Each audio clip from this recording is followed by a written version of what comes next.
Bienvenidos a la Diplomatura Aplicaciones Terapéuticas del Cannabis Medicinal basado en la evidencia de la Facultad de Medicina de la Universidad CES, y nos adentraremos hoy en el curso de aspectos prácticos para la formulación y dosificación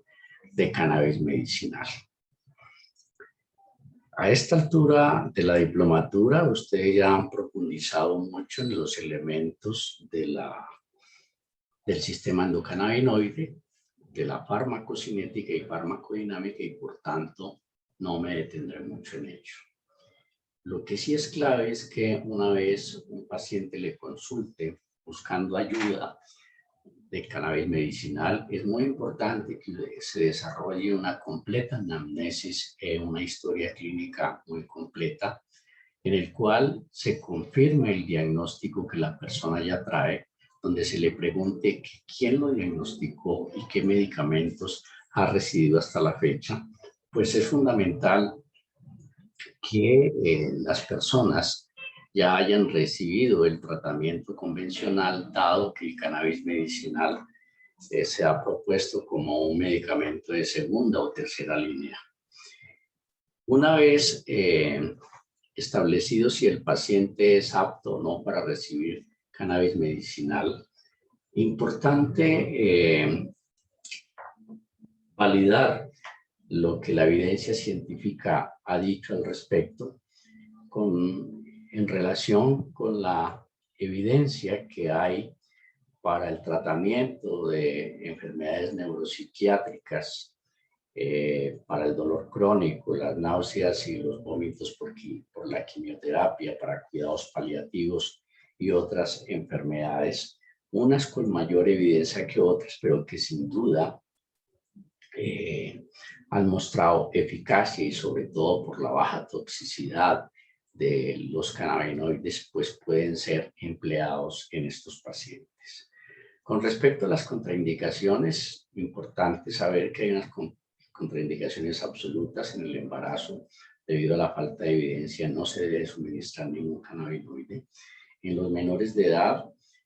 se puede suministrar el CBD, pero el THC está contraindicado absolutamente por los problemas de riesgo de dependencia, problemas de memoria y concentración y de madurez neuronal y cerebral que pueden tener los menores de edad cuando se les suministra tetrahidrocannabinol. Pacientes con psicosis y pacientes con cardiopatías descompensadas pues son contraindicaciones absolutas, porque uno de los efectos adversos que produce el tetrahidrocannabinol es la taquicardia, lo cual puede descompensar a un paciente. En cuanto a las contraindicaciones relativas, está la enfermedad hepática o la enfermedad renal y las adicciones,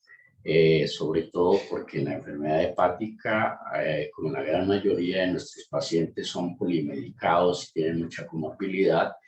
todo el metabolismo, tanto de los cannabinoides como de los otros fármacos, tienen que ver con el hígado, y allí muchas enzimas pues son las responsables de metabolizar distintos fármacos, y por tanto es muy importante tener cuidado con estos pacientes y sobre todo vigilar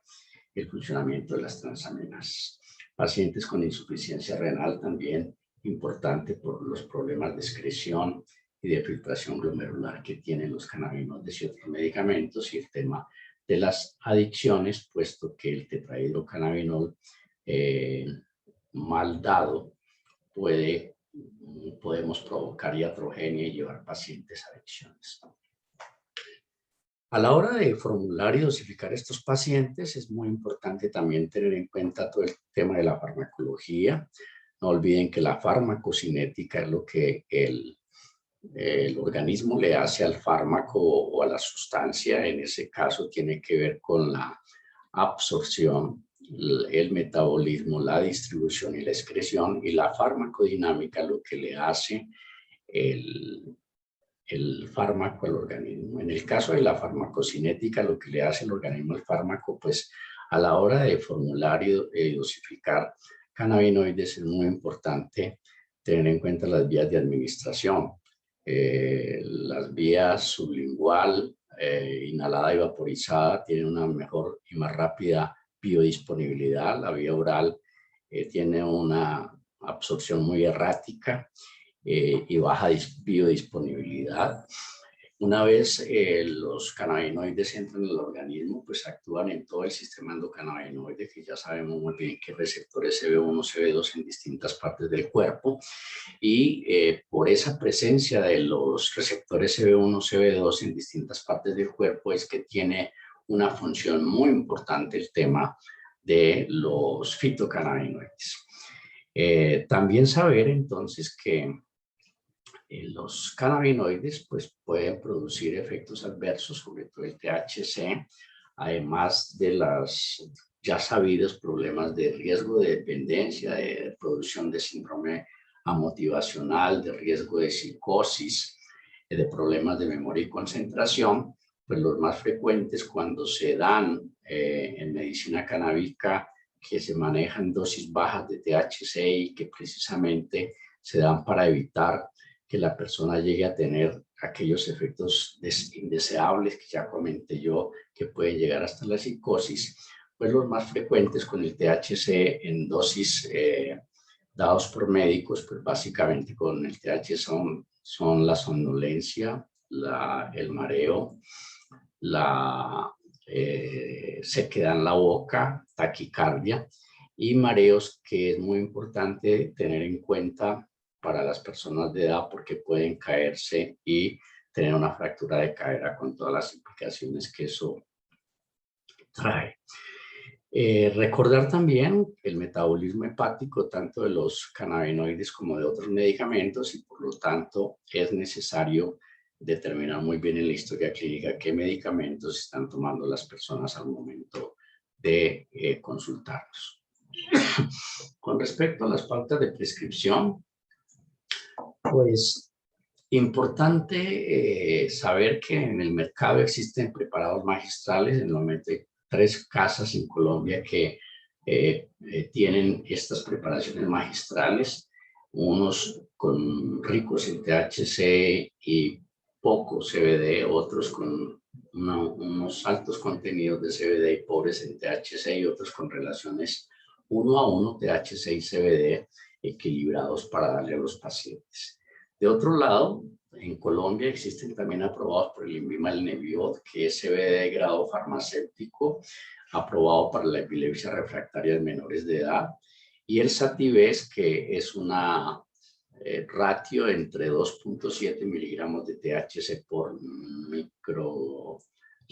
y 2.5 miligramos de CBD por microlitro, indicado para los espasmos y los dolores en la esclerosis múltiple. El Epidiolex es el mismo Nebiot, CBD purificado, no está en Colombia, pero está indicado para las epilepsias refractarias. Entre las pautas de prescripción, como regla general, tener en cuenta estos 3 elementos. El primero es que el CBD está indicado para todos los problemas neuropsiquiátricos, con excepción de la depresión y el estrés postraumático, que pueden requerir un poco de THC más CBD, pero para los demás en general están más indicados el cannabidiol, e incluso el THC está contraindicado en la psicosis y el THC también está contraindicado en la epilepsia porque puede ser un epileptógeno. El THC y CBD, la mezcla 1:1 o altos contenidos de THC menos de CBD, pues están indicados para el dolor crónico, las náuseas y vómitos por quimio, los cuidados paliativos, e incluyendo otras patologías como el síndrome de intestino irritable y el glaucoma. Con esta última, tener cuidado porque el THC tiene a bajas dosis un efecto de disminución de la presión intraocular, pero a altas dosis puede aumentar la presión intraocular. Importante también saber que en Colombia cantidades mayores de 1.9 miligramos de THC, de tetrahidrocannabinol por mililitro, se considera cannabis psicoactivo y por lo tanto debe ser prescrito en unos formularios especiales de medicamentos de control, así como formulamos las benzodiazepinas o los opiáceos. Con respecto a las pautas de dosificación, Saber que es diferente a los medicamentos convencionales que los formulamos calculando miligramos por kilo. En cannabis medicinal, con excepto del CBD purificado, que hay indicaciones de 5 miligramos kilo día para la epilepsia refractaria y que se puede repartir en 2 dosis y se puede llevar hasta 10 miligramos kilo día en 2 dosis para los niños que sufren síndrome de Dravet o de Lennox-Gastaut. Para el resto de patologías generalmente se propone el principio de titulación y bajo ese principio de titulación la recomendación es empezar bajo e ir despacio. Hasta encontrar la dosis correcta, que se define como aquella que tiene máximos efectos terapéuticos y mínimos efectos adversos, porque las dosis pueden depender del tipo de producto utilizado. Ya sabemos si es más CBD o menos CBD, más THC o una ratio 1:1. La variación individual que tiene que ver con el tono endocannabinoide. El desarrollo de tolerancia, que los pacientes, muchos de ellos desarrollan tolerancia a los efectos adversos del THC, entonces la taquicardia, el mareo y la somnolencia pueden mejorarse con el tiempo. Tener en cuenta también la exposición previa al cannabis, si la persona ha consumido cannabis recreativamente o lo ha consumido para efectos terapéuticos, pues con esos pacientes hay que empezar generalmente dosis un poco más altas y no olvidar las interacciones con otros medicamentos, que es clave evitar riesgos por efectos adversos debido a la interacción entre distintos medicamentos. En la titulación de la dosis, ya lo había dicho, es clave iniciar con dosis bajas e ir aumentando lentamente, dar tiempo a que el sistema endocannabinoide se sature, entonces la dosis inicial que usted envíe generalmente se mantiene por 3 días, a los 3 días se llama al paciente para mirar si ha mejorado o no ha mejorado. Si no ha mejorado, se aumenta la dosis y se va aumentando paulatinamente hasta que mejore los síntomas sin aparición de efectos adversos. En el caso de que aparezcan efectos adversos, pues debe de bajarse a la dosis anterior o esperar si el sistema endocannabinoide se satura y esos efectos adversos son más manejables, sobre todo asuntos como la sequedad en la boca o la somnolencia, que ya se sopesará la bondad o no bondad de esa dosis determinada y el alivio que el paciente puede tener. Hay efectos adversos problemáticos como la taquicardia o los mareos, que sí hay que tener cuidado con ellos y por supuesto pues mirar si se aumentan mejor las dosis de CBD, porque el CBD contrarresta mucho de los efectos adversos del THC. El seguimiento es clave para prevenir riesgos precisamente por efectos adversos y para mejorar la adherencia del paciente. En ese caso, mirar si se está tomando el medicamento a las horas y a las dosis indicadas, si está mejorando o no está mejorando los síntomas, si no están apareciendo efectos adversos y, por supuesto, revisar muy bien que los otros medicamentos no estén interaccionando con el cannabis medicinal, y hay grandes listas donde se encuentra cuando se da CBD y THC, qué pasa con otros medicamentos, bien si se aumenta su toxicidad o se disminuye su efecto y por tanto hay que tener cuidado con esto. Son grandes listas que pues no me voy a detener en ellas, pero que es muy importante siempre mirarlas. No olviden, soy el profesor Guillermo Castaño, médico especialista en adicciones con entrenamiento en cannabis medicinal y con un doctorado en psicología de la salud y adicciones. Mi correo electrónico lo ven ahí para que me escriban en caso de que tengan algunas dudas con respecto a este breve recorrido que hemos hecho por la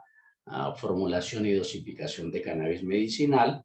Les deseo que continúen avanzando en los demás cursos de esta diplomatura con el fin de tener la seguridad de aliviar los malestares de nuestros pacientes, pero sobre todo hacerlo de manera ética para no hacer daño.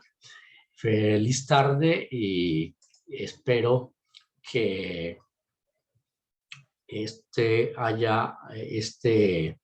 esto que les he presentado pueda ayudar a formular mejor